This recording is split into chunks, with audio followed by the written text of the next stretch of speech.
Yesterday, I spoke with Mr. Trump, and I began by asking if he was surprised to have already wrapped up the Republican nomination.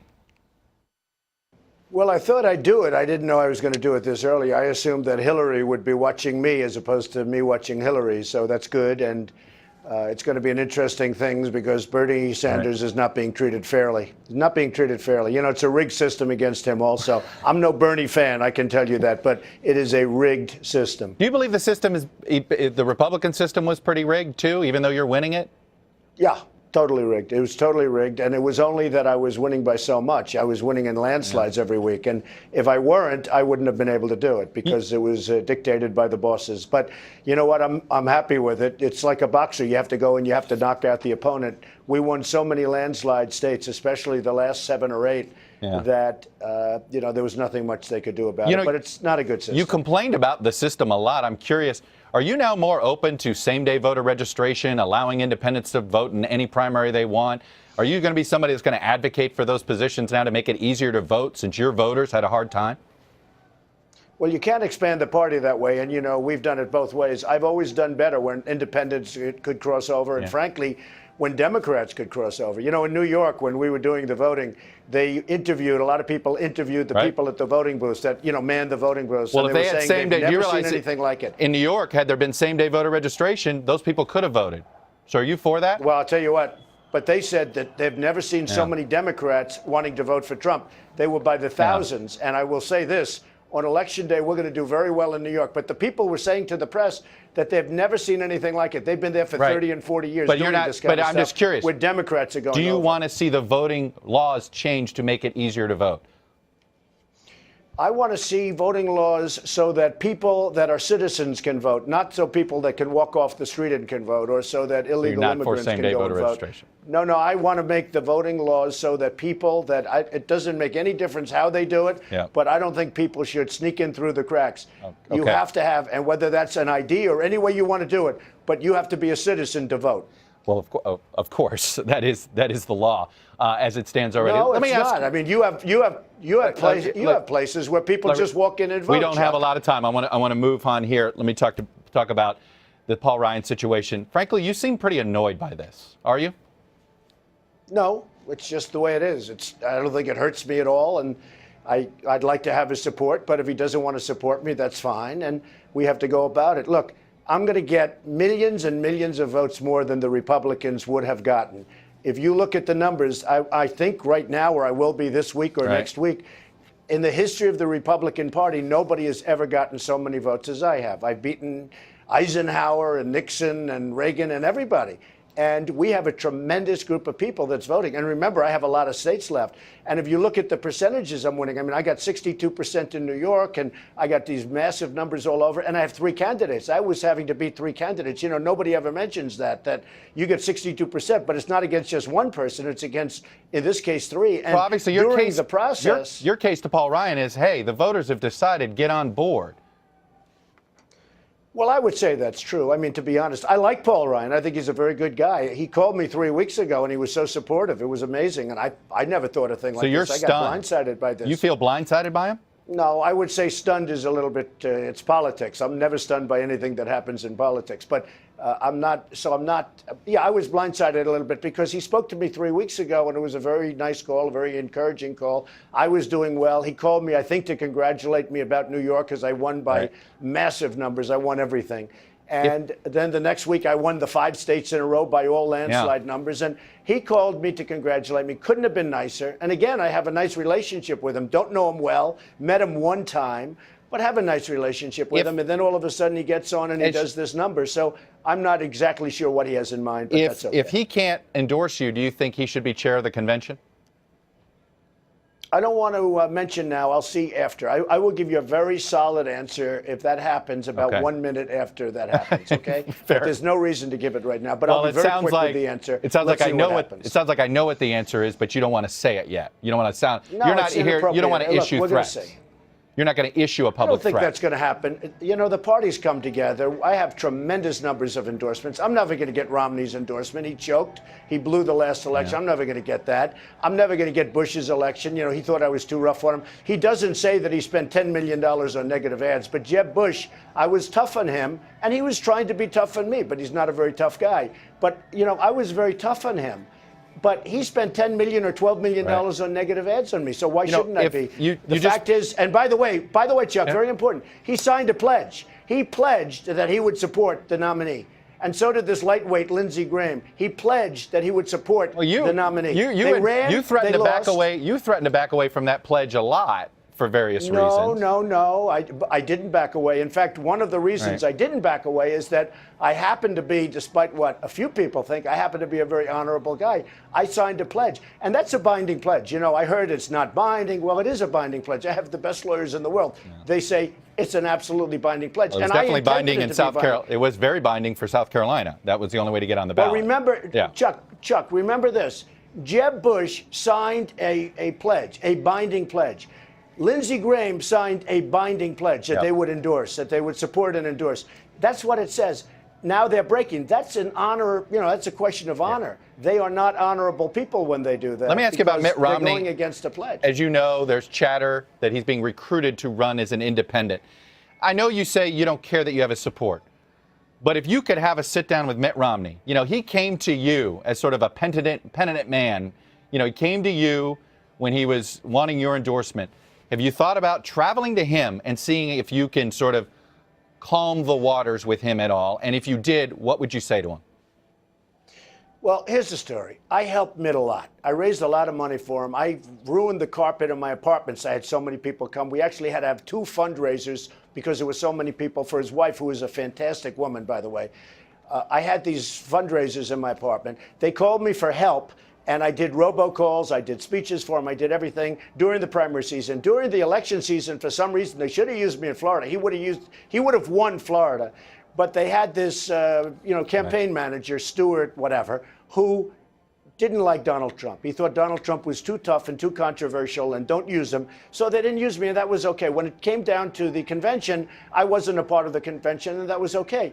What happened is I was rough on Mitt because I didn't think they treated me properly. I helped him, really helped him, gave him a lot of money, helped him with robocalls. Every single robocall I made, he won that state.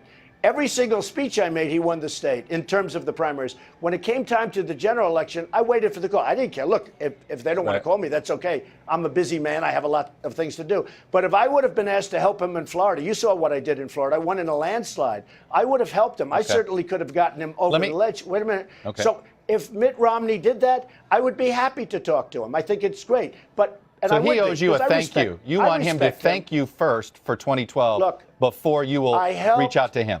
I helped Mitt Romney a lot. And you feel like he was ungrateful? I believe I won him or helped him win 5 states that he was going to lose. Sounds like you think he was ungrateful? Okay? You think he's been ungrateful?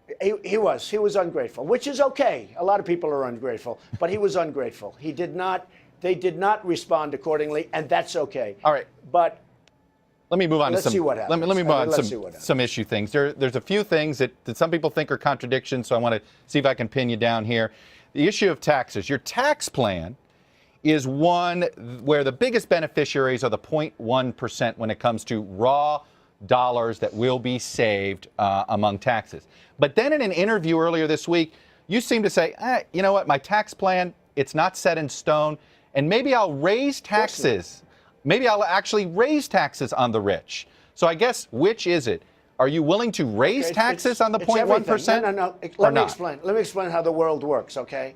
I think nobody knows more about taxes than I do and income than I do.